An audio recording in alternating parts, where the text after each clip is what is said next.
fandom community podcast brought to you by Bad Dads Anonymous. You're allowed to smoke. You're allowed to be deeply and cripplingly self-deprecating, but no matter what, you are not allowed to take good care of your eldest son. Not in this house. Not even once. Not even one time. Maybe one time. I actually have thoughts and feelings about that. But we'll get to that later. My name is Del. Hello, everybody. And today I am joined by Lethan. Hey. And Nomi. Hiya. Hey. It worked first time this week. Yeah. yeah. Wait. Oh boy. My brain is all over the place. Not necessarily because of these episodes, but like also I don't know. These were very serious episodes. Did you all feel that? Yeah. They were, yeah. Apart from like Yeah.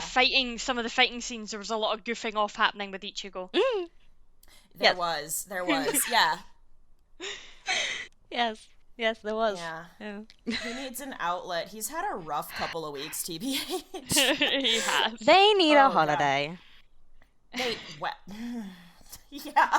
I mean, okay, so, well, it's the winter war. The holidays are, I know that holiday means something else to you British people, but, but the holidays categorically are coming up, so maybe they get to just kick some ass and then have hot cocoa. I guess we'll find out. Should we get It's into opening. those episode recaps? Yeah. Oh, God. Yeah. Okay. Right, starting us off is episode 143, Grimjow Revived. Lots of R's in that. This episode starts with the super top secret new recruits of the 2nd Division Stealth Squad, Tatsuki, Mizuhiro and Keigo, following Ichigo down into Urahara's shop. I'm surprised nobody saw them climbing down the ladder of that giant underground space, but you know, whatever. Hence why they were recruited into the 2nd. Urahara states he is aware and knew exactly that they were following Ichigo, and he'd allowed them entry. Meanwhile, Aizen tells Orihime to demonstrate her power, which she does, reviving Grimjow's arm without hesitation. Lupe shouts that it cannot be done, but Orihime does it anyway, which leads to Grimjow restoring his place as 6th Espada by killing Mr. Tentacle Porn. Ichigo, Chad, and Uryu run through the Gigancha, which I probably said that wrong, but while they were doing that, Ichigo is struggling to make a sound path, like anything that requires the remote minuscule task of Retsu, he just can't seem to do. And with a little bit of backwards and forwards banter at Ichigo's expense, they manage to make progress. Ryukin and Ashin have a heart-to-heart over what awful fathers they both are, while Orihime sits in her prison in Las Noches, hungry and alone. Oh. Yeah, the episode ends on kind of a downer, huh? Good thing we have episode 144 next. Okay, episode 144 is called Ishida and Chad, the quickening of a new power. So, Ichigo and Uryu and Chad bust into the darkened halls of Waco Mundo. Ichigo is unimpressed, and promptly does his best impression of a well-intentioned himbo who will definitely die first in a horror movie by letting the whole world know about it. The gang sets off a few sneaky traps, the floor collapses, Chad inexplicably punches his way through a giant boulder, before they finally emerge into a big, wide open room, where they're greeted by 2 hollows, Demora and Ice Ringer. Combat ensues! And Uryu and Chad actually get to show off a little for once, as they both insist that Ichigo stand to the side and save his strength, and they team up, using their contrasting abilities to face their enemies together. Aww. Yeah. Yeah, you gotta love the Chad and Ishida love in this episode. Oh, yeah, 100%. Like, they are those 2 people who you're like, why are you friends, until you see them hanging out, and you're like, oh my gosh, yes, bros for life. Yeah. I do like it. Yeah. Overall, I think these episodes for me are not as well paced as some of the ones that we've had previously. Some of the scenes in these ones felt just a little bit drawn out for me. I don't know if yous felt the same. Yes. Yeah, sort of. Yeah. I definitely remember, I was thinking about when I was first watching Bleach, and I know that this is a section of the show that I watched very, very quickly, and looking back, because I know that the first time I watched Bleach, I watched it so fast, and part of the reason why is because you're sort of stuck into the middle of one conflict and then another in episodes that are paced this way. And so my memory of watching those episodes is really, really wanting to know what happened next. But now, as I'm watching them in more isolation, and as I think about what it would have been like if these episodes had been released weekly, I think I would have been a little disappointed by the pacing. But because I always had that next episode available to me, I don't remember them being paced this slowly. But I think you're right, Lethan. I agree with you. Yeah, I have, like, one of my top notes for this one is I get the sense that this episode is full of filler, like, but not filler as in a brand new scene of filler, but like filler as in elongated of some of the scenes, which I guess Nomi will probably fill us in on whether or not that's true. Yeah, definitely. I think the way Del phrased it with when we first watch it, we just want to keep going to the next episode because we want to find out what happens. That I really felt with that because I'm like, yeah, that's like, I'm trying to figure out how I would say it without having looked at the manga because, yes, Lethan. So like without... If I just had the anime, would I have found it as slow paced? And I don't think I would have because I would have been wanting... I kind of would have wanted them to hurry up maybe so I could find out what happened. And just so we can get on to the next episode. And finding out the next episode, a filler episode. But yeah. Although, I guess I wonder at the same time, because all three of us have seen this before, and so I'm actually curious, maybe if there are any listeners out there who are actually watching Bleach episode by episode along with us for the first time, if you have thoughts, definitely add us about this. But the things that happen in these two episodes are actually pretty exciting. They're just isolated. It's not like a lot of things happen, but the things that do happen are pretty big. Like, the fact that Orihime actually can restore Grimmjow's arm, that's a big deal. That's weird. And her arrival in Hueco Mundo is important. And she stands in front of Aizen, who we know is a massive adversary. The fact that square off, I mean, not that she was really squaring off against him, she was definitely scared and didn't really have many options available to her, but that's kind of, I mean, I was going to say iconic, but like it's not even that it's iconic, it's that I don't mind that it's given time because it's a big deal. Yeah, I guess the scenes like that, I don't mind those scenes getting dragged out. I guess I was thinking, like, I took a note of this at the beginning of episode 143, so I'm guessing it was round about the time where the little 3-character Teddy, what do we call it? Yeah, we're just causing a fuss and a stink, and I noticed that even although we just had the recap of Tatsuki getting, punching Ichigo's head through the window, we got it again in a flashback partway through the episode, and I'm like, how many times are we going to see this same scene? So I think that there was points like that where my comment came from, because I agree with you, Dale. Like, see them taking the time for us to really resonate with Orihime's presence in front of Aizen, who is like so fucking powerful. He is effectively a god, and he sits so high above everybody else. Is he though? He feels, but to the characters like Orihime, I feel like he feels that way, yet he's recognising that actually there's an element of her power that is otherworldly, which is very interesting.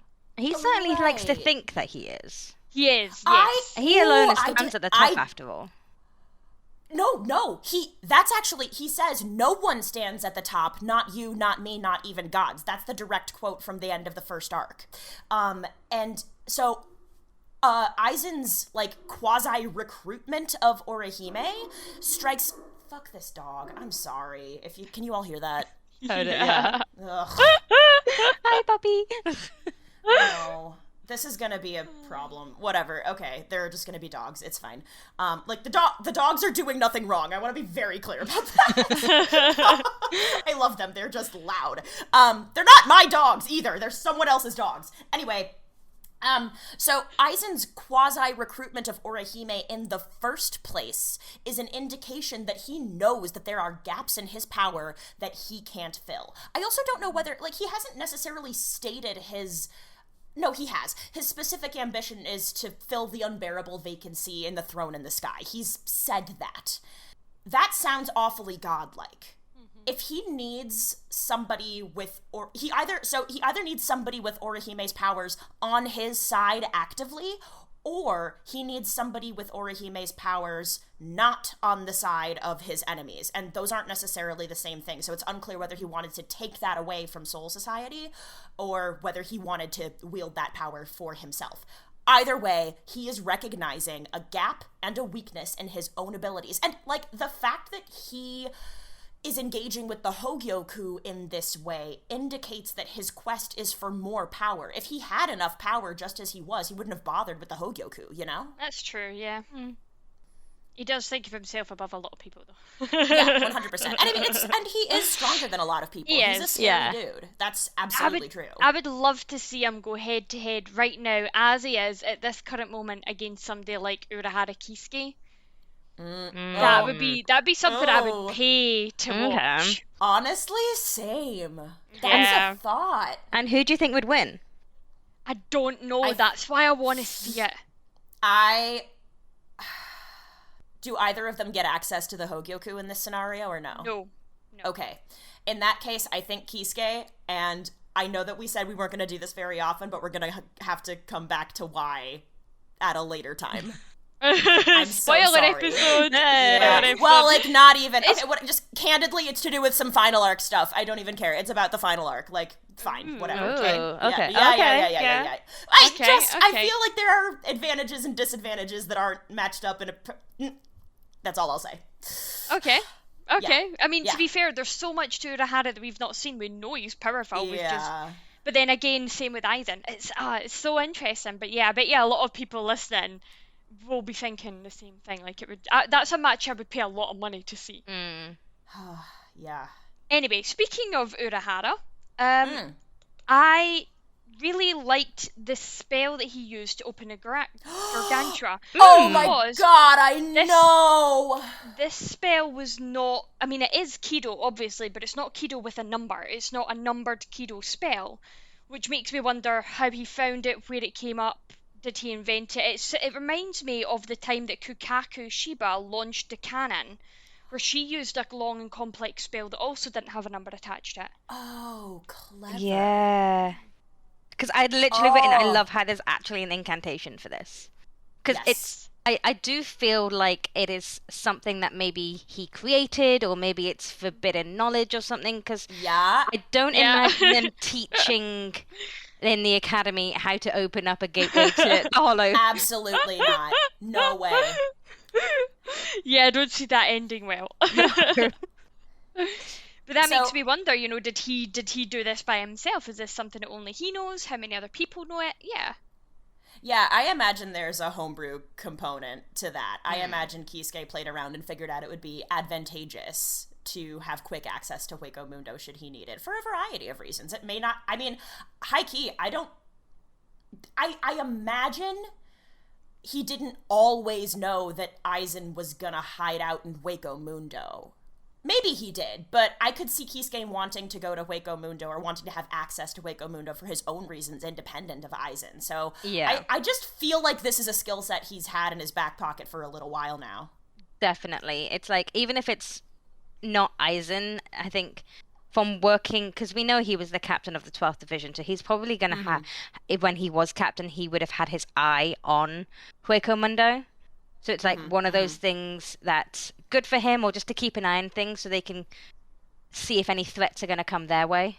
Yeah. Sneaky reconnaissance mission or something, if you need that. Yeah, so this also might be a nebulous connection that means nothing, that I only see because I'm just obsessed with the things that I'm obsessed with. So, do we remember which person seems to send people off through Dangai, more or less, on a consistent basis from Soul Society? It's okay if not, but I guess the hint is that I'm obsessed, so... it's got to be Ukitake, yeah, right? So he sends Ichigo off at the end of the first arc, and then he sort of, he tries to get Orihime to her final destination, but I like to think that's not his fault. Anyway, I mean, I don't. Maybe he. You know what? It's neither here nor there. I don't blame him, but. Anyway, so the thing that I noticed is that Ukitake clearly has some sort of aptitude when it comes to creating gates between worlds, and his Shikai release incantation, while he doesn't make use of the language right hand and left hand, he does have this like duality balance thing. So Kisuke, when he opens up this garganta, he says, in my right hand, the stone that connects the world. In my left hand, the blade that binds existence. The black-haired shepherd, the chair of the noose. I strike the ibis when the clouds gather. That's big, that's intense, and we've got this right hand, left hand thing going on. And Ukitake's Shikai release command is lightning strike now and become my, all waves rise now and become my shield, lightning strike now and become my blade, so balance. And so I wonder if there's something about the way that right hand and left hand, sword and shield, which I guess because imagery wise I tend to think of a person wielding a blade in one hand and a shield in the other. That's pretty classic. So is there something about facility moving between worlds and that kind of duality that is then manifested in a longer incantation of this style, also knowing that, like, I'm gonna, like, call it out again and again, I'm sure, but both Kisuke and Ukitake are Kido masters specifically, so don't know what the connections are there, if anything, but the fact that I'm obsessed with Ukitake means that I saw connections between the way that he probably opens gates to the world of the living from the Seireitei and the way that Kisuke opened up this gate into Hueco Mundo. I wonder if that's also why Ukitake is in charge of the 13th Division, because we know that the 13th Division, they send people regularly into the world of the living, because that was where Rukia came from. Well, Karakura specifically. Yeah, it's not just it's not the whole world of the living, it's that segment of the world of the living. Like, within Japan specifically, because as we know from Burn the Witch,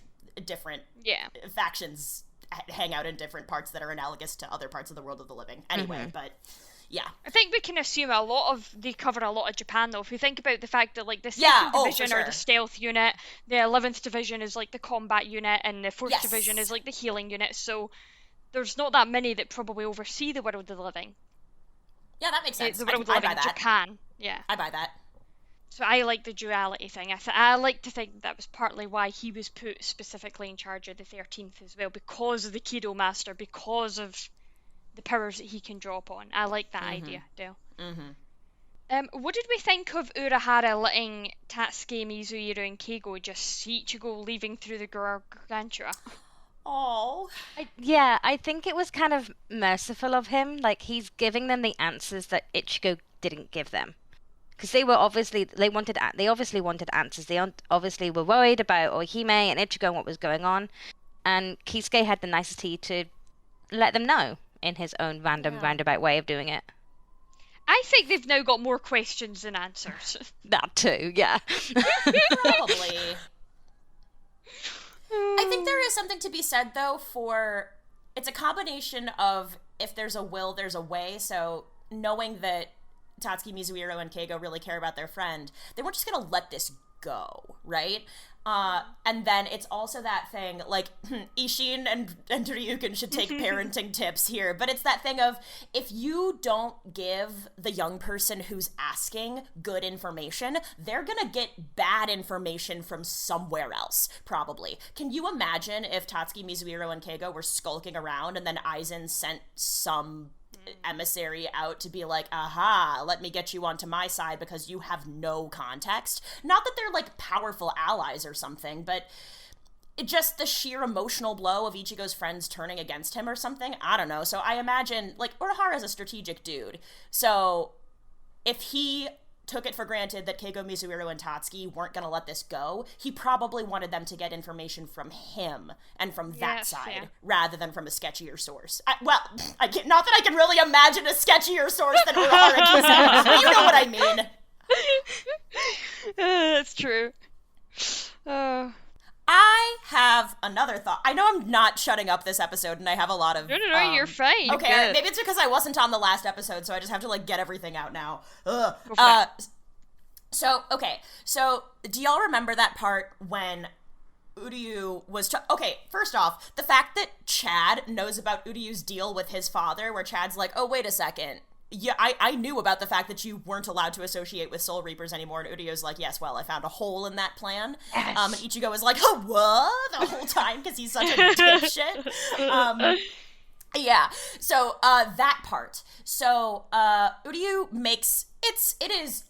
He's just poking holes in the contract, like he says, and it is... I think it's lovely, the chain of rationale that he used to get away with spending time with Ichigo in the interest of rescuing Orihime together.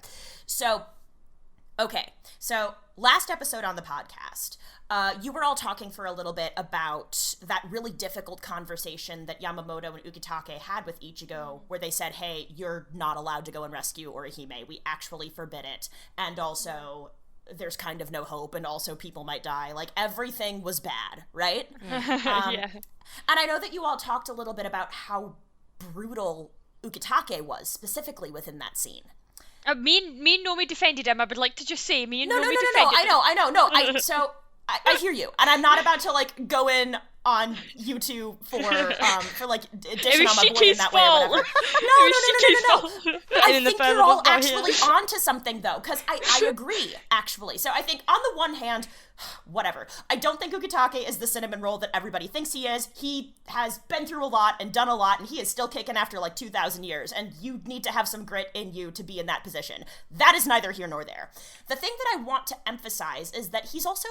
smart, and he's also good at people. He's canonically very good with people. So, he hasn't spent loads and loads of time with Ichigo.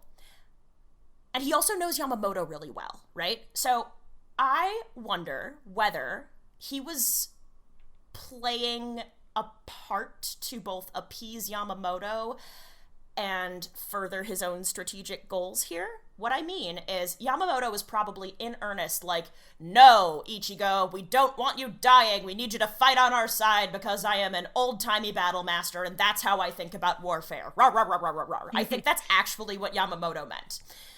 In Ukitake's case, knowing what he knows of Ichigo, I betcha he looked at Ichigo, looked at the situation, and went, okay, Ichigo is one of those people where if you tell him he can't do something and you're really insistent about it, what is Ichigo gonna do? I betcha Ukitake was there to be like, the more emphatic we are about the fact that you're not allowed to rescue Orihime, the more likely it is that you're actually gonna go and rescue Orihime. So I think he put his foot down in a slightly performative way there, and he was as uncharacteristically brutal as he was, because he knew that that was gonna push Ichigo to actually go and rescue his friend. And then I don't know necessarily whether he was aware of Uryu's situation and the fact that Uryu wouldn't have been allowed to associate with Ichigo if it had been an official Soul Society mission.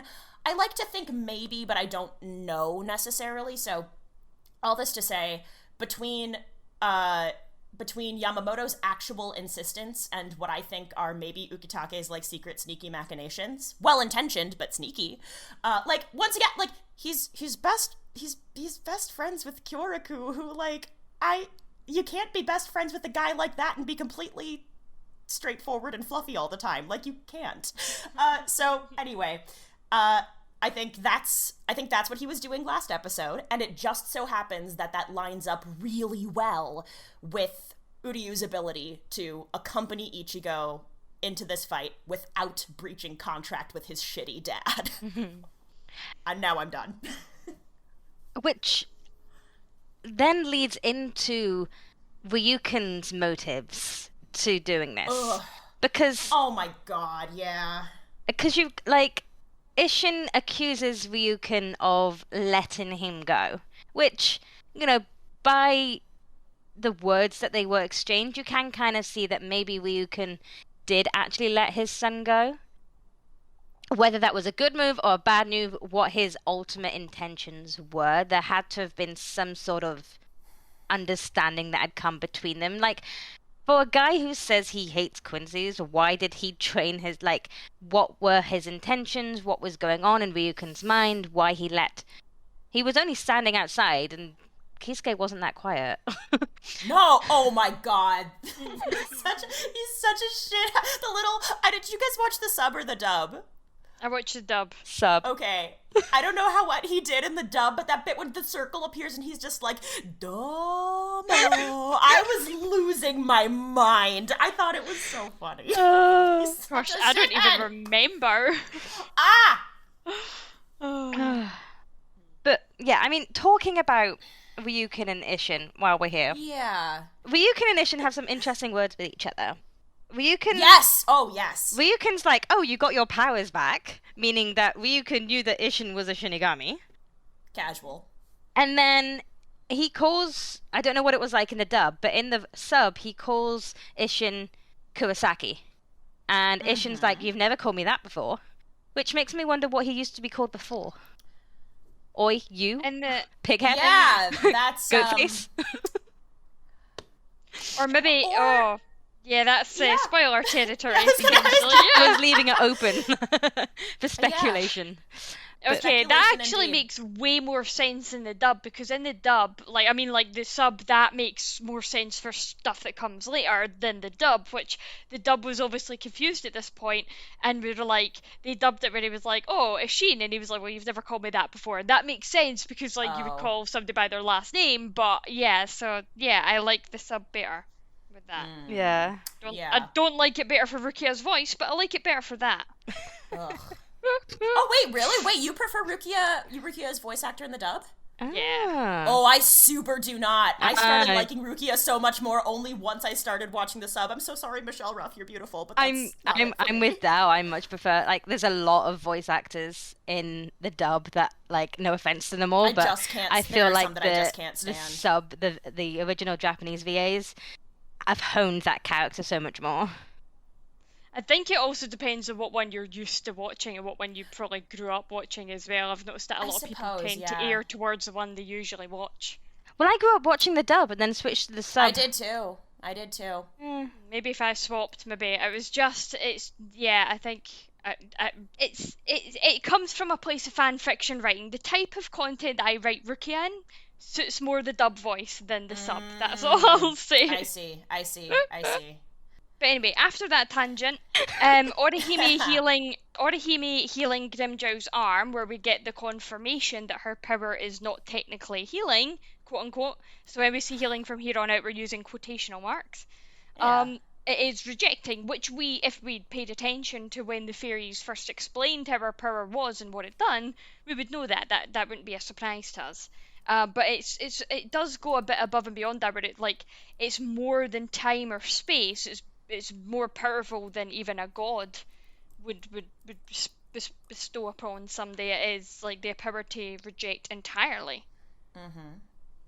And the way that Aizen explains it in a dub, at least, he makes it sound like she can return anything back to how it was originally, which got my clogs turning around how dead would something have to be before Orihime's power could bring it back. Well, interesting.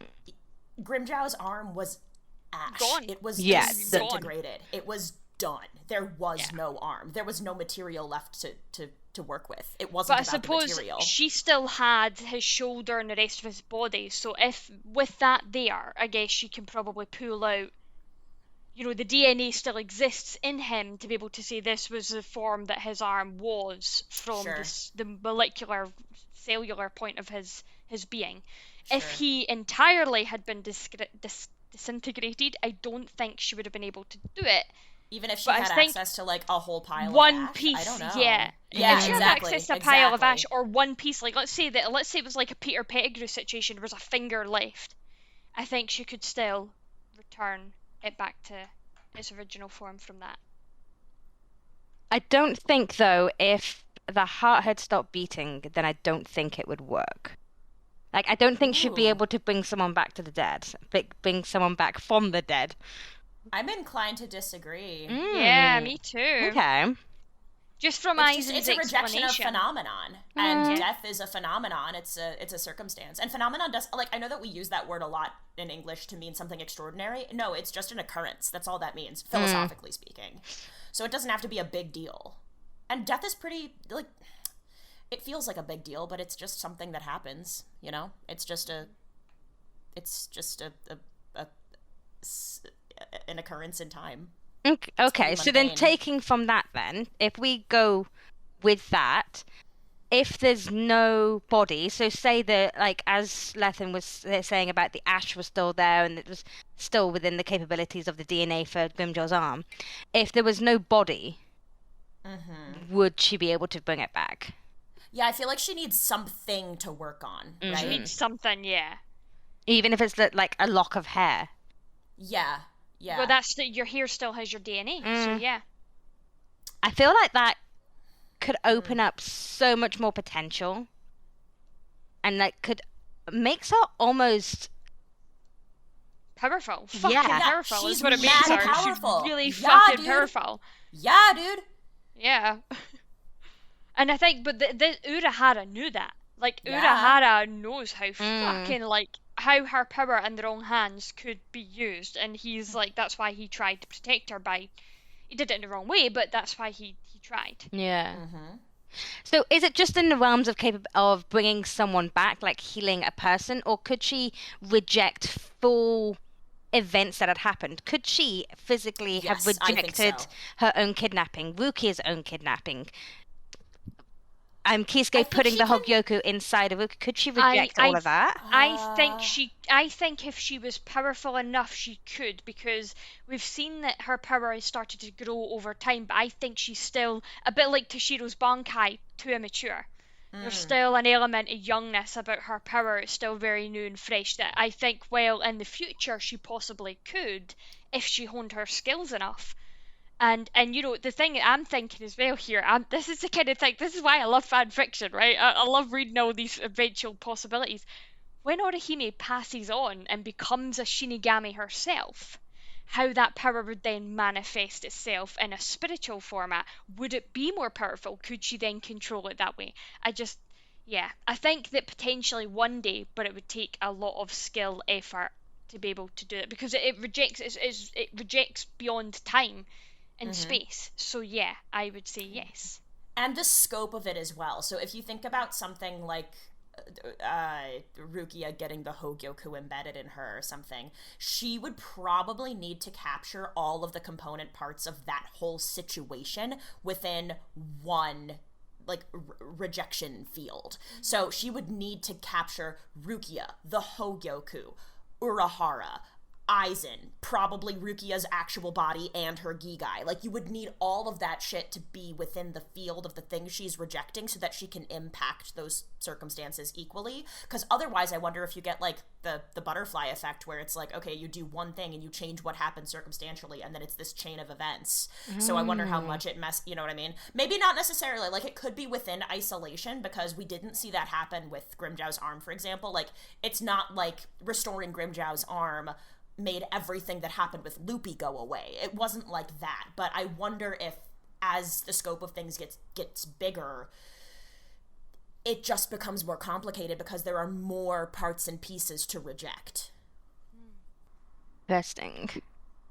Yeah. It's going to be interesting to watch her power grow. It definitely, as we go on. And I like these kind if of... Kubo lets it. Yeah.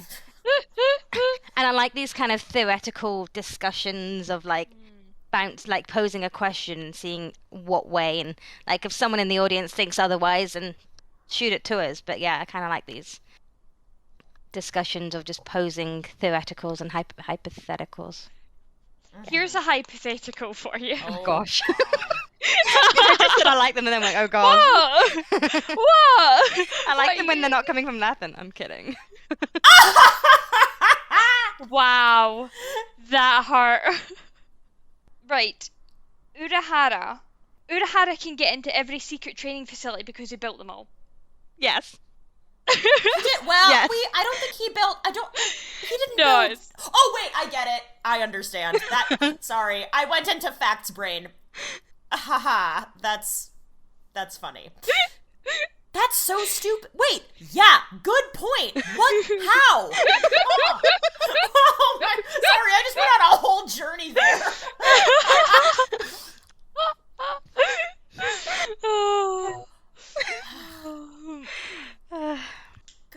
episode. I've got no more to say about that. I've just got I've got one more thing for 143, which circles back around to bad dads real quick, if that's okay. Mm-hmm. Go for it.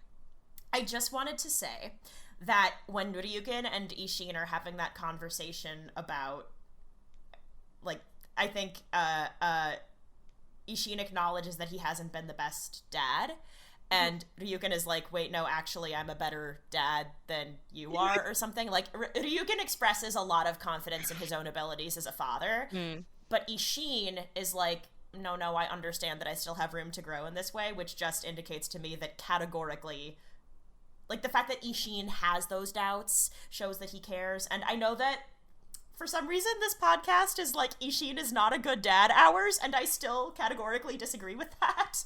But the fact that he expresses that doubt and has the self-awareness there indicates to me that A, he is trying, and B, I mean, low fucking bar, but he's a better dad than Ryukin. Yeah, no, I'm with you, Del, but I do believe that Ishin, he has his moments, but ultimately I do think he's more good than bad. And especially with his self-awareness, really and he's trying. He wants to change. And I think that's the first step. Yeah, and he's not cocky about it. Ryukin's like, nope, shot my son in the chest, I did everything right, and I'm not gonna read this letter. Like, The letter probably just says like, F you or something, you know. No, it's gotta be more nuanced than that. I mean, while I agree about him being the better father, by all means, definitely Ishin is far superior out of the two of them, but very low bar, like you said. Yeah. I do not agree that he's trying to get better. I still think he's like, I'm quite happy sucking. Oh. Why do you think that? I have reasons for it, but it's spoiler territory, so yeah. I can't go into it. I think he's hindered. I'll just be sad. I do think he's hindered with his growth because of things that he can't say and can't tell. That's what I think. Can't tell Ichigo, you mean? Mm-hmm. Yeah, and the audience. I agree with that. Yeah, well, we don't care about them. I'm kidding, we love you! Yeah, I think you're right with that, Nomi. Yeah. I've got another hypothetical for you. Okay. Should Orihime have refused to heal Grimjow? Oh, I had that thought too. Bringing out the big guns. Oh, I mean, how do you actually see that playing out, though? Yeah. It's fucking stressful. I don't think that anything would have happened to her because Aizen obviously needs her. However, he's so good at mental manipulation that he probably would have forced her to do it anyway. That's what I was thinking, is he would have just used his Zanpakuto potentially in a way to get her to do it. Yeah. Although I think he would have liked the challenge of trying to get her to do it without using his Zanpakuto as well, though. I feel like that's something he would. Aizen has a type. And all the fanfiction authors know it. Yes.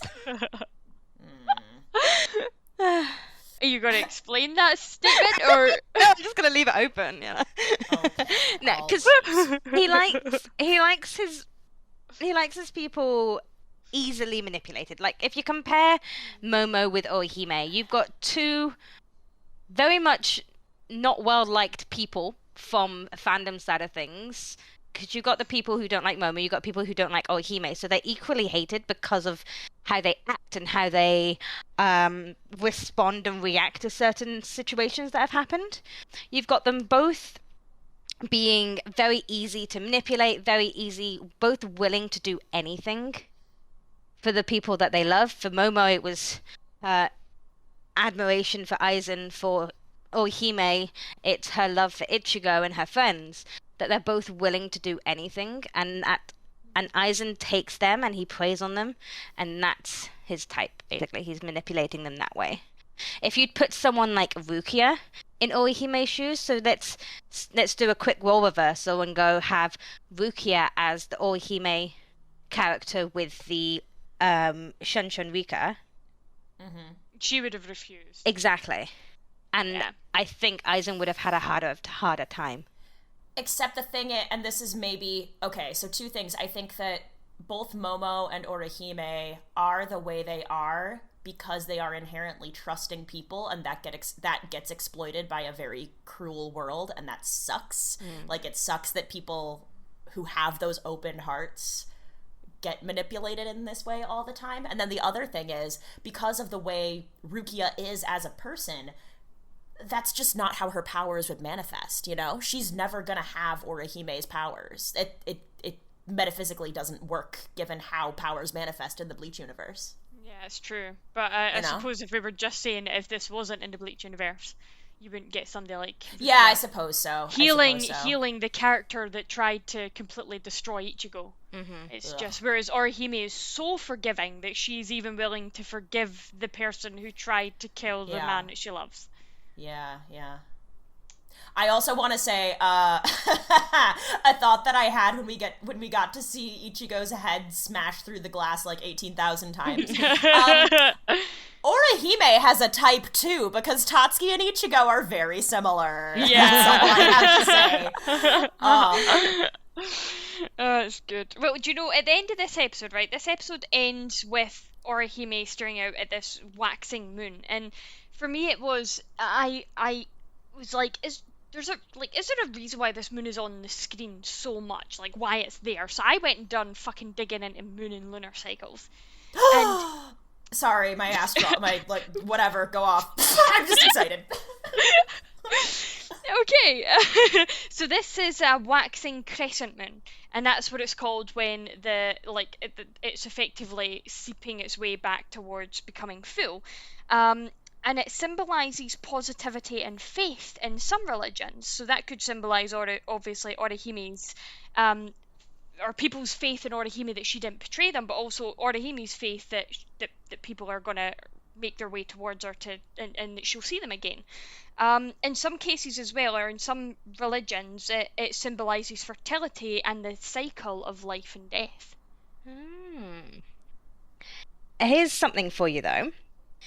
Did you notice that scene when it was kind of like faded from the world of the living moon to Huecomundo moon or Huecomundo moon? I can't remember which way it was. But the moons were flipped. Yes. So with that in mind, that could be the moon from the world of the living side of things. But from another point of view, if you reverse that and have the flipped moon, then could it be that it's not so positive and it's all the negatives that are coming and it's looking as if there's no hope coming forward from this point? Well, that I was thinking that it could be flipped that way, but I was like, well, maybe it's just a difference in the mentality between somebody like Orihime and people like Ichigo as well. It could just be the complete flip in their types of personalities and the way that they view things. The other thought that I have is sometimes the journey towards a full moon can be about the manifestation and realization of seeds that you planted on a new moon. And then a new moon is often time for starting over and renewal. And so in that way, I wonder if from Huecomundo's perspective, if you're thinking about Aizen's machinations and his plans, so from Huecomundo's perspective, the moon is getting more and more full because Aizen's plan is in the works and it's coming to fruition soon. But if you're looking at it from the point of view of the folks who are fighting against Aizen, it's like, no, we're not gonna let that happen. We're gonna start something else. And we're going to take away from that. Counteract this plan. Yeah. My other thought is Shinji's playing tricks, motherfuckers. But I don't think so. I don't think so. That one. Yeah. Yeah, I know. Right. His smile is just a little crescent moon all of its own anyway. He's a Cheshire cat. I know he is. God, I love him so much. Right, that's all my notes for this episode. Yeah, I have nothing else. Okay, I can go into manga anime differences then. Ooh, yes, please. Hit us with them. Okay, so the manga chapters that we had for this episode was manga chapter 240, Rejection, and half of 241, Silver Flame. So the main difference was that Lethan was right. There's a lot of extended scenes in here. In the manga, the whole bit with the new recruits for Squad 2, as they're now known to be called. We don't actually see them in the manga until Ichigo, Chad, and Ishida, I got it right the first time. Hey! Ishida have gone into the Gargantua, and then Kisuke's like, you can come out now, whereas in the anime we saw that whole filler bit with them at the start, and then chatting, and the flashbacks, and the peering through the doors and all that. Yeah, that was all anime only. How did he get down there without anybody seeing them? That's not explained in the manga. They Okay. just happened to be there. Maybe they got there before everyone else arrived. That would make maybe. more sense. Maybe. Yeah. And then it's just mainly censorship. Loopy, when you see Loopy for the first time, he's let it be brutal. bless him. He's all bruised, and he's still got ice on him from when he was stuck inside of Toshiro's Bankai. And then the whole Grimjaw literally puts his hand through Loopy, and you see that everything coming out the other end as he's just impaled on Grimjaw's arm. It's kind of gross in the manga. But that wasn't Good. I know, I agree. Do we know if they're censoring the final arc less, by the way? Because some of that shit, whatever. I'm annoyed. Yeah. I want it! But yeah, literally just all kind of extensions. Yeah. They're catching up. Well, they're not catching up, they're eking it out. That does raise an interesting point for Toshiro's power, though, in the manga, if he's still got the ice on him. Either Hyukamundo is fucking cold, is Baltic, or Toshiro's power is, like, never melt ice. Interesting. Yeah, it's not all there. He's not, like, completely covered. There's, like, one or two, like, little specks on him. But, it's obviously not just gonna brush off or... I fully thought that what you meant was that he, like, had an ice pack on his forehead. I thought that was what you meant. I get it now. No, he's just got, like, little bits of ice, crusted ice on his clothes. Okay. Alright. Gotcha. That's it. There wasn't that. It's just extensions, really. There was nothing... The main dialogue was all there. There wasn't any difference with how Aizen had explained Orihime's powers or anything. Gotcha. Cool, Yeah, that fair brings enough. us into the next episode then. I'll admit, I've got very few notes for this one. I've just got there that I preferred I liked this outro song. Yeah. I preferred the last intro. Yeah, because we've got the new opening, which is After Dark by Asian Kung Fu Generation. Damn right. And the new ending, which is... Taneokuku Himiga. Yup, that's because, Nomi, do you know which voice actor covers that song in the Bleach theme song covers? Isn't that Shinji's one? Yeah, it's Shinji's. Yep. Wow, Yeah. I'm the odd fangirl out here. No, that's fine. You're fine. Don't even worry about it. Yeah, I actually like the Shinji cover slightly more than the original because this guy like goes up into his falsetto or his head voice and it's like fine, but Shinji's voice actor is just so he's not a particularly good singer. God, what's his name? It starts with an M. Shit. It's fine. No, but I want to know. It's got a bubble one now. I know. Hang on. I took notes. I wrote this down. Shit. Well, the only major note that I've got for this episode, apart from one or two others, is like these faceless, nameless, like nobody gives a shit a rancor, and then I've put, gee, I wonder who's gonna win. Yeah. I'm like, they're just fodder to show off powers. That's literally all they are. And then I put a wee note there. I put, if only Renji was here, he might win a fight by himself without help. Oh, Renji. Do you think he could have though? Tell me I'm wrong. I'm not gonna tell you you're wrong, but still, maybe.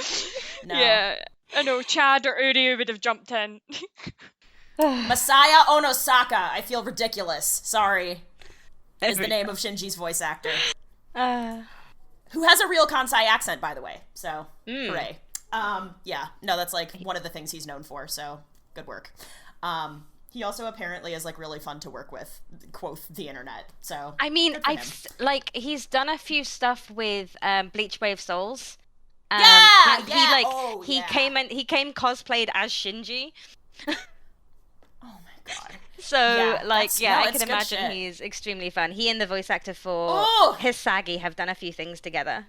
And that's so fun. Oh, good for them. Yeah. Dude. Yeah, like for anyone who doesn't care about like power and ability spoilers, there were like I don't play Bleach Brave Souls, as I imagine all of our listeners know by now. It's just like not for me.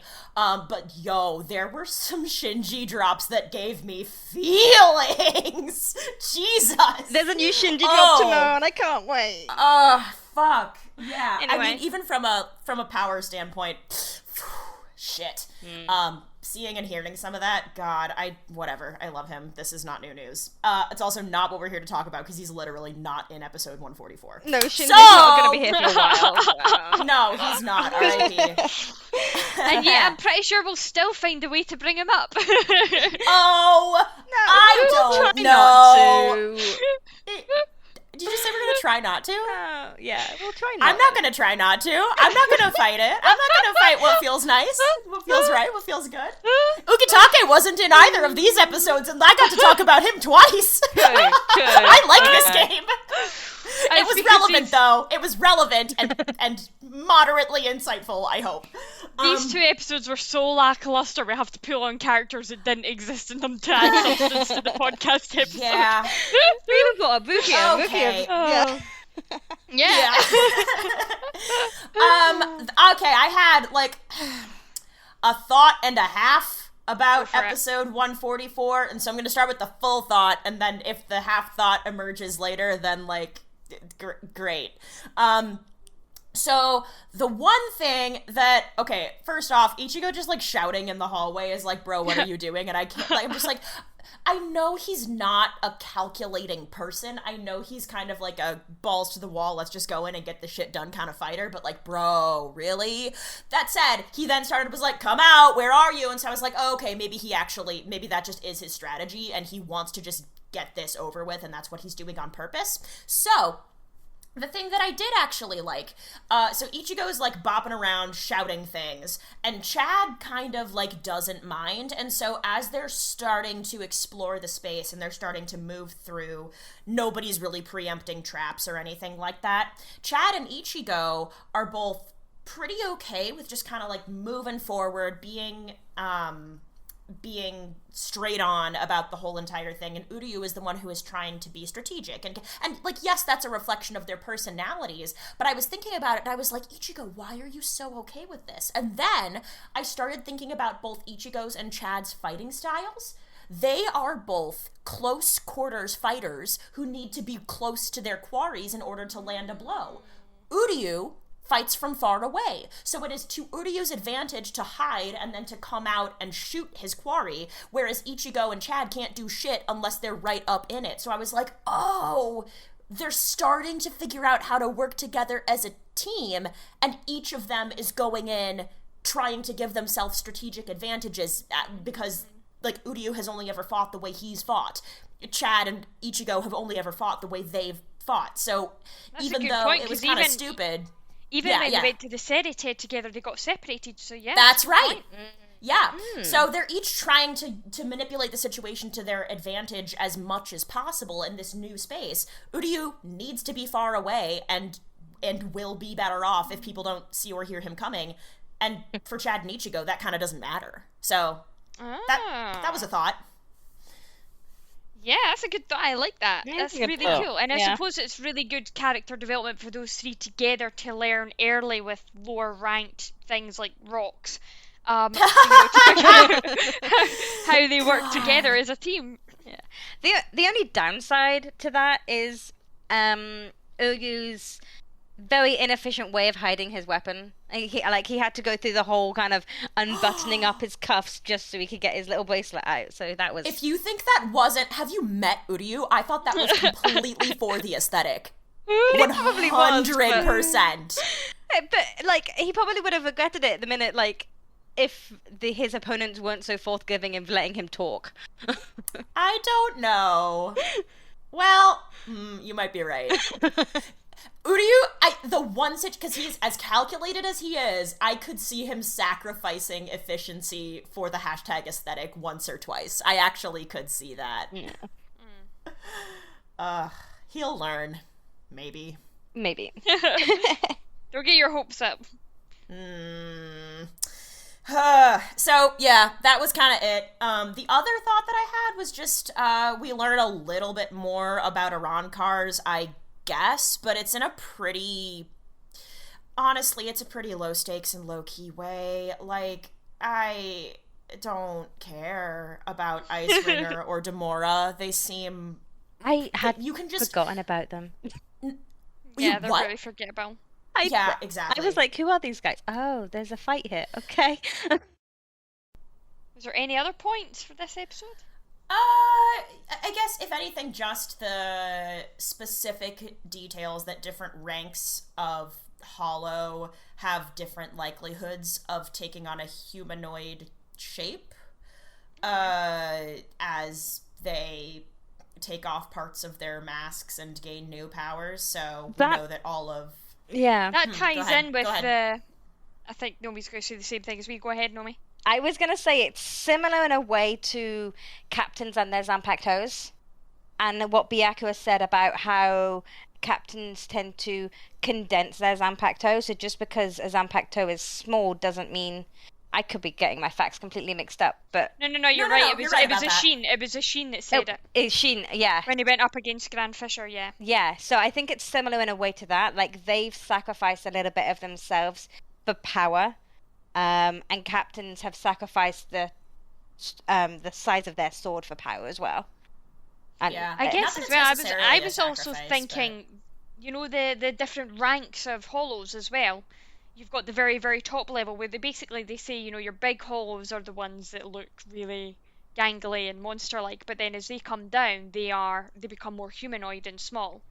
And so it's obviously reflecting of that into the Arankar and Espada as well. Yeah.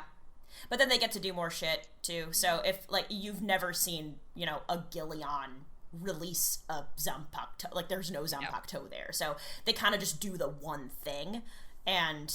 a Vasto Lorde has options available. And they will always become truly humanoid if they want to, which I guess is like, I don't know what that is, like glorification of the human form specifically. That feels it's sort of redundant, or not reductive in a way somehow, but whatever. I'm sure I'm happy to accept that that's just the way that works in the Bleach universe. That's fine. That's just kind of it. I think it's cool to see both Uryu and Chad actually fight and fight successfully and fight well together. It was nice. I liked it. That's kind of all I have to say about it. Yeah. I've got about Uryu's arrows can shoot at 1,000, what was it, 1,200? 1,200, yeah. Yeah, Genrei Kujaku, yeah. Which is the name of his fancy lone bow. sparrow on a silver cliff. Oh. Oh, that Uryu's like, that's me. The silver cliff is my shitty dad. Yeah. He has got that kind of solo imagery, because he was the lone weasel before, wasn't he? Yeah.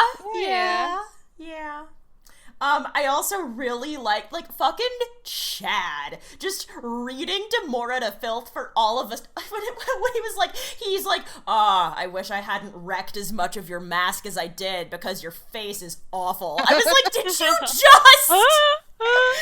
Chad. Yeah. I think what he actually said is like, your face isn't very pleasant to look at or something, but still. Yeah, that's kind of it though. Like, Iceringer has potential but can't back up his talk at all. He's kind of cool looking, but I think most people in Bleach are like kind of cool looking, so that's nothing special. Yeah. Demora was not. Demora's tongue kind of weirded me out, TBH, but other than that, it was interesting that the Arankar didn't know about the Quincy's. I thought that was interesting. Mm-hmm. Why would they, though, you know? Yeah, I suppose it does make sense. I just assumed that, like, everybody and their aunt fucking knew about the Quincy's because everybody has a big mouth.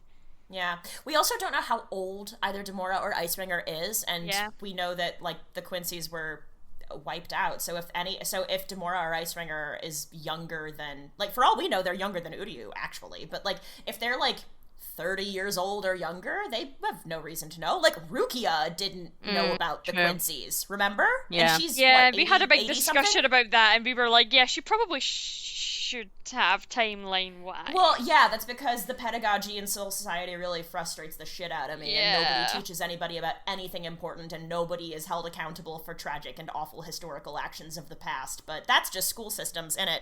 So... That's not really limited just to the Bleach universe, though, is it? Yeah, No, it's true. not one bit. That's a good point. Yeah, that's I've literally all my notes are just like the rest of what I've got is like silly stupid things like Chad is wearing his cutie mark on his arm. Yeah, I It's saw like- that too. It's like this is the notes I'm coming up with now. I'm done. Yeah. Let me see if I have anything else. Not really. Oh, I guess I do have one more. Yeah. So we haven't talked too much about the friendship in air quotes as such as it is between Uryu and Ichigo too much, because they're still at odds selectively, but there's a bit when, and I imagine this was similar in the manga, like it looked like it was probably a pretty direct lift. But as they're all running away from the floor collapsing behind them, I don't even remember what Chad says to prompt this. But Chad is like, "Oh, we've got to hurry. We've got to something, whatever." And then it cuts, and then it's this one panel is up on top, and then the other is on the bottom, and it's Ichigo and Uryu both looking back and saying, "I know," at the exact same time. And it's like that thing of like, "Oh, you two want to pretend you are so different, but occasionally." You actually have more in common than either of you would ever acknowledge. And that was kind of sweet. That's truly the only other thing worth noting that I have here. It's good to get the little moments, I guess, between the characters. It is, yeah. And they just seem more human and more fun. Like last episode, Chad's look when Ishida was like, "Yeah, I came back." And Chad's like, Yeah. "He cares." Like his face is just like, "He cares." But yeah, like these three are cool. These three are amazing. I love these three. They really are. I'm Yep, starting I to love agree. them a lot more as well. Yay! Mainly Chad and Uryu. Yeah. Yeah, they're bros. They're such bros. Sorry, Ichigo. They really are! But yeah, He's the main character. He's gonna be fine. he's got loads of love out from other people. So much. Too much? In that case, shall I go on to manga anime differences? Yeah, please. Yeah. Okay, so this finishes manga chapter 241, goes into 242, Two Men Are Burning, which is the end of volume 27, and starts volume 28, Baron's Lectureful Course, and with 243, The Knuckles and the Arrows. And I have a poem here if you guys want to listen to the manga poem for the start of the volume. Yes. Okay, so Of course. my lord, we look at you as we might look at a peacock.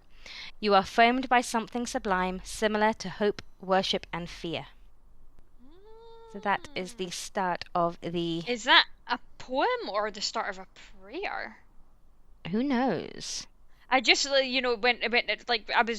through a full ordeal with a Catholic school for most of my childhood, so I just know that we started off most of our Yeah. prayers in a very similar format. I like... Yeah, I'm also wondering what the translation is, whether it's a title or a deity thing. Yeah. Which maybe there's overlap. Either way, I bet you it ends in sama, because you'd say kami-sama if you're addressing God in Japanese, but...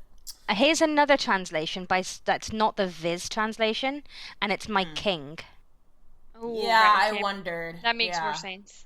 Cool. But yes, so there we go. And then, as always, extended scenes. In the manga, when they first appear in Hueco Mundo, the first thing we see is the hand and then them getting chased by Ice Ringer.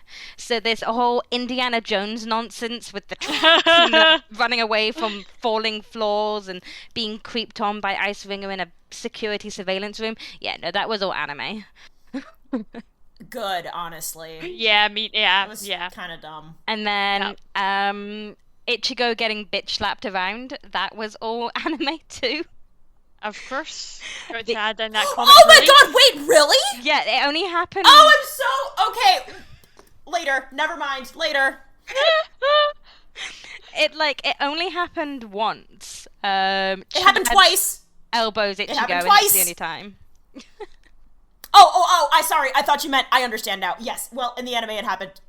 Doesn't matter. We'll get there. We'll get there when? Is this one of your We'll get there during Peroxide Cup Shinigami things? Cup. Okay, right, okay. Alright. But yeah, it literally just... These were very much... You were right when we started off this episode, Lethan, that it dragged on. And it did drag on because it wasn't all... There was a lot of extended filler in it. Yeah, doesn't surprise me. Yeah. But yeah, that's it. That them? Yep. Yeah. Yeah, I guess so. Well, we don't really have anything for delving into the Dongai this week, folks. It's slow times. Slow times. And as per usual, once we know stuff, you too will know stuff. I'm expecting us to start knowing stuff when the Bleach Expo hits in December. Yeah, big time. So yeah, stay tuned and we will keep you posted. Until then, shall we move on to our Shinigami Cup Peroxide edition? Yeah. Yes, that was a beautiful roll of the R there, Dale. Well done. Peroxide. Shall we move on to our Oh no, that's don't, like no, I no, was like that's no. not your accent actually. That's like someone else's Scottish accent. That's- That was the wrong region. Sorry. that's- That vowel that's- was awful. That's, I mean, Very Evan closer can to do. Irish. Gremjo. I know, because I did that. I could do Northern Irish, but nobody wants to hear that either, so for real. Gremjo? I don't. Shinigami Cup Peroxide Edition. Yeah. Oh, jeez. Okay. Hey, folks, who wore it best this week? Nomi, on you go. Okay, so mine is Ishida riding his silver surfboard. Ooh, nice. Yeah, he's just Mr. Perfect over there. Silver Surfer, kind of Fantastic Four Silver Surfer, that's what it reminded me of. And he's just there, chilling out, living his best life, showing off. Yeah. Love it. Mine's is Uryu wearing our outro music as he summons his bow back. Yes. Love that. Nomi, at me all you want. Who wore it best? I chose a moment rather than a specific look, but I just loved Uryu undoing his cuffs button by button by button, letting that pendant swing right out, and then busting out the Ginrei Kujaku. I thought it was just so nice. We've all gone for Uryu. Yeah. That's because there's no Shinji or Yumichiko. My son is so handsome. Alright, up next. Best ship. The bromance between Chad and Uryu. Yeah, and just their whole, the whole fighting togetherness. And how all Uryu needs to do is, twist his hand, and Chad immediately knows what's going on. Oh my god, I know. Yeah. I lost my damn mind at that, too. Yeah. Yeah, so... That was good. That was really good. Yep. Mine's was Uryu and his intelligence. The reunion was welcomed. We've missed seeing them together. I just feel like he, especially in a lot of the filler, right? He gets shat on for he just gets turned into comic relief. And, I know. And this is we got to see him being like, dude, there's no windows, we're underground. What do you think will happen if the roof caves in and we're underground? And then when he's in battle with Ichigo Chad, can't connect those dots. By the way, Ichigo is like, I don't know what does happen if the roof caves in and we're underground. You shithead. So what, it's Ichigo who's dumb around a pretty face? I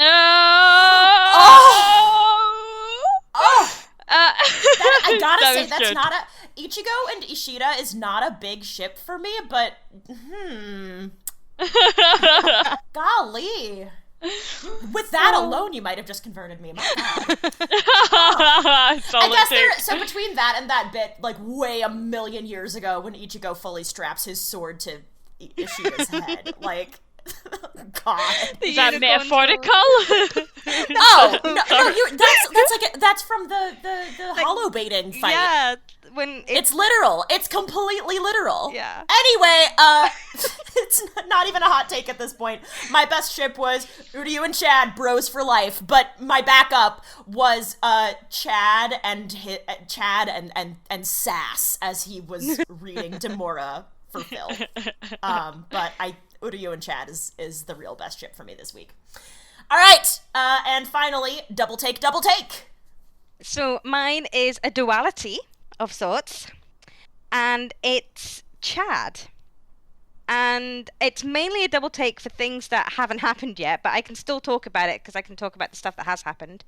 And it's Chad getting the kind of Espada Mexican guitar music for when he's like, this is me. And then me suddenly realizing that it fits because he's Mexican. Oh. Well, yes. But then it's also other stuff as well. But then I was like, oh, this makes sense why he has this music. Oh my gosh. Yeah. Yeah. If you know, you know. But yeah, that was mine. It was more like a I am slow moment, not a double take moment, but yeah. That's okay.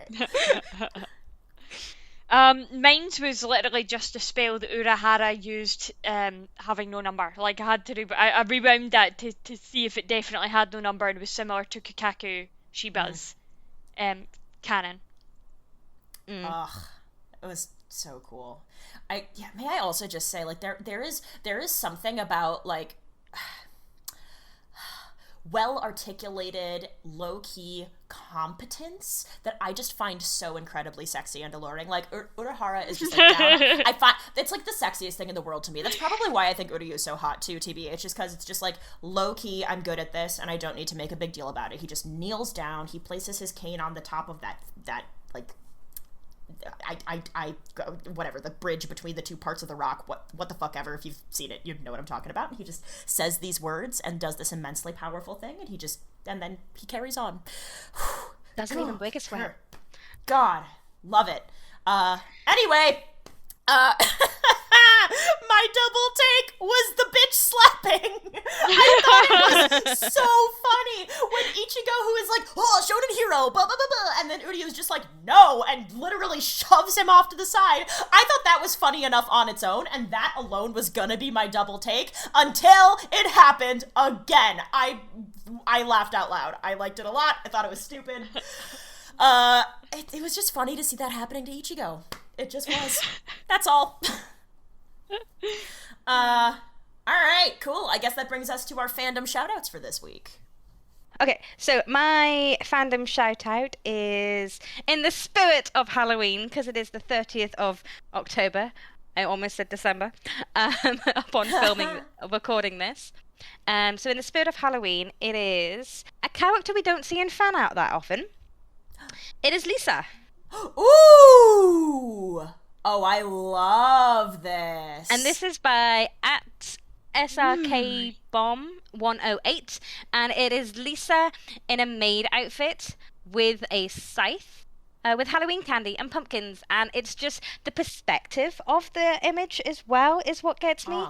Looking down, and I mean the fact that it's Lisa. Lisa makes me weak at the knees. Oh, this is rad. But yes. I love Lisa with a scythe, too. Like, that is powerful. That is cool. That is a powerful choice. That's very cool. I like the colours in this as well. Like, it's only black and orange, very Halloween. Yeah. And the one black, white, and orange. The little flash of the little bit of purple as well. From the candy in the mouth. From the candy. Yeah. Ooh, this is neat. Love that. My piece comes from DeviantArt, and I'm probably going to butcher the name. I'm going to try not to, though. Is keelerleah. And they do, first of all, I want to preface this by saying they do so much Bleach art. Like, when you click on this link at the right hand side, you're going to see, like, so many. They've done so many characters. Originally, the piece I wanted to share was Ukiura and Grimjow back to back, because it kind of made sense for this episode. But the one I am choosing to share instead is of two of my favourite characters, which is Rukia and Byakuya, kind of back to back with their swords. And I love it, but like, they have so much artwork, but they've got like a really unique style to them. They do a play with the lighting kind of coming behind the characters. I really like there's a beautiful piece of Kuraku sitting with the sun sitting in the background, like the lighting coming from behind is beautiful. I love the title as well, Pride and Purity. it just strikes so much, and just It's so good. it's so good. Oh, now it wants me to log in. I clicked on too many previews. Yeah, I've done that. You just I'm click like, your back button. Still It's logged very in clear from that this life. person.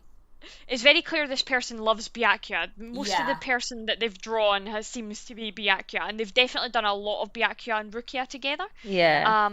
But they have done so much. They've even got like a Kenny and Yachiru piece. Oh, I just saw that. There's loads. Oh, that's so cute. There's loads. So definitely. Oh my go gosh, and there's one check of them out. Rukia and Sode no Shirayuki. Oh. There's loads. They've done so much. Like they've got so much Bleach art. It's unreal. There's one of Old Man Zangetsu. This is really cool. Yeah. Oh my god. So talented. Go and check them out. They're amazing. Also Drid Stewart, and if anyone cares about that, probably not. It's not Bleach, but I got excited. Oh my god. They've got like Black Butler, Yuri on Ice. They've got loads of stuff there, but yeah. Shit. Got a massive Loki. That Loki is really A good. whole Iron Man as well. There's Okay. Jishiro and Kuraku. Oh Yep. yeah. Oh yes. Yep. Oh yes. There's a lot. They're really, really, really good. So the link I'll be posting will be to the Rukia and Byakuya one, but please go and Yeah, browse scroll their through stuff. everything. This is Yeah. fun. Yeah. There's like, if anybody is like looking for like subtle, sexy Byakuya too, like, I guess I'm Yes. happy about all of my Yes. sexy boys today. I guess I don't know. Good, whatever. Good. Like there are some where like his shoulders are just showing, and it's very coy. It's very nice. Yes. Anyway, yeah, so I've also got some art, and this is in honor of the gang getting back together, but also because by the time this drops, Uryu's birthday this episode will drop on Uryu's birthday, which is November 6th. So happy birthday to my Scorpio-san. This is a piece from Cat-Ran on Tumblr. Who does a decent amount of Bleach art, but most of it looks, and I quite like this because you don't see it that much anymore. It's like hand drawn and then either photographed or scanned and uploaded is what it looks like to me. I'm not a prolific visual artist, and so I don't completely know, but if you look at a lot of their other pieces, especially stuff that's black and white, it looks like it's drawn by hand, and a lot of folks are skewing digital these days, so it's a nice change, I think. But this is just Ichigo and Uryu, both of them, in some really lovely, beautifully colored autumnal outfits. And I just think they both look really nice. No, I like this. It's I love it, yeah. And like I like the purple backgrounds nice against their characters. Yeah. They've got like sweaters on, jackets. Uryu's got this tie. They just look nice. Yeah. And I think you're right in the sense that it was hand drawn and then scanned in, because you've got like the little outlines of where the paper finished. Yeah, exactly. So worth looking through a lot of their other stuff. And I think, if I remember correctly, so this person likes to draw some characters that show up a little bit later in this current arc, among other things. And some of it dances with being not safe for work, but not too much. I don't know. They just... for the most part, you should be okay. Just bear that in mind, I suppose. Mostly it's just nice little sketches, though. That's so cool. Yeah. Yeah. Aw. So that's it. Oh, wait, bonus fandom shout out. Okay, bonus fandom shout outs is because this episode was like really, really Grimjow heavy, and every time he's on screen, I'm like, oh fuck, I'm in love with Junichi Sawabe's voice. Fuck. This is, I just want to recommend all of Grimjow's character songs. In particular, there's one called Break, spelled just like the word, but it's like stylized, with some capitals and lowercases. But if you look up Grimjow character songs, there's another one called Six Feelings, which is also pretty good. Well, honestly, they're both great. Check out these songs. Junichi Sawabe is like a singer. Like he does Disney princes and shit. Like he does a lot of Disney dubs. He dubs over Disney movies in Japanese pretty often. So like he's very much that kind of person. So his character songs are clutch as hell, and they're very, very Grimjow. So if Grimjow is a character you like and you haven't heard these yet, I recommend them highly. Not a fandom moment, like these are official. So they don't quite qualify, but every time that a character has a moment, I just want to, like, make sure that people continue to be aware of these character songs if they're not already, because they bring me a lot of joy. They're really good. Yeah, that's all. Cool. Yeah. Anything else? That's us. I don't think so. Yeah. All right, then. You wonderful souls. That is the end of another episode. If you like what you heard and you want to get involved, you can find us by searching for TheSeireitei on Tumblr, Instagram, and Facebook, and TSeireitei on Twitter. Each of these platforms will link you to our fantastically deadly Discord family, where you can chat with us about the show, read fanfiction, take part in creative challenges, and talk anything and everything Bleach. Now, Ichigo and Rukia might reap souls, but we are hoping to reap some 5-star reviews, and that is where you come in. Make like our favorite orange-haired protector and Ichi go to iTunes to rate us and review us and make us feel like number one. And to those of you listening on YouTube, don't forget to be like Chad in these episodes. He did it one time, and give us that good thumbs up. We really appreciate it. On the next episode of the podcast, we'll be covering anime episodes 145, The Espada Gather, Aizen's Royal Assembly, and 146, Her Name is Nell, The Appearance of the Strange Arankar. We'll see you souls then. Till next time, bye! Bye!